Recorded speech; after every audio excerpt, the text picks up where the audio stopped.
संसारकै सबैभन्दा लग्जरी होटलको पहिलो नम्बरमा सिन्तामणी मुस्ताङ सन् 2026 का लागि रब रिपोर्ट्सले तयार पारेको 50 ग्रेटेस्ट लग्जरी होटल्स अन अर्थ 2026 को सूचीको पहिलो नम्बरमा सिन्तामणी परेको हो। मुस्ताङ स्थित लग्जरी होटल सिन्तामणी मुस्ताङ संसारकै सबैभन्दा लग्जरी होटलको पहिलो स्थानमा सूचीकृत भएको छ।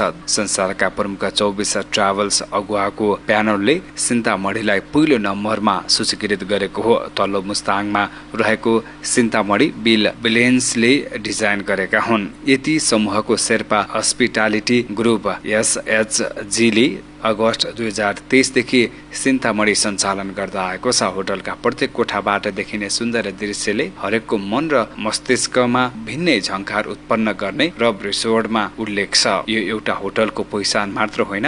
SHG का प्रमुख कार्यकारी अधिकृत CEO नामग्याल शेर्पाले भने, वर्षौंदेखि हामीले नेपाललाई संसारकै लग्जरी गन्तव्य बनाउने भिजन अनुसार काम गर्दा आएका थियौं र अहिले यसमा सफल भएका छौं। यो सफलताले नेपाल भिन्नै लग्जरी गन्तव्य हो भन्ने पुष्टि गरेको छ। सिन्तामणी सम्भवतः नेपालकै सबैभन्दा महँगो मध्ये पर्छ। यो होटलमा 29 कोठा छन्। यसमा बास बस्न स्वदेशी तथा विदेशी जो भए पनि कम्तीमा 5 दिनसम्मको बुकिङ गर्नुपर्छ। सिन्तामणीमा बास बस्ने रातको न्यूनतम $1,800 अमेरिकी भाडा तिर्नुपर्छ। यो भाडामा 13% मूल्य अभिवृद्धि कर भ्याट र 2% लग्जरी कर जोडिएको छैन।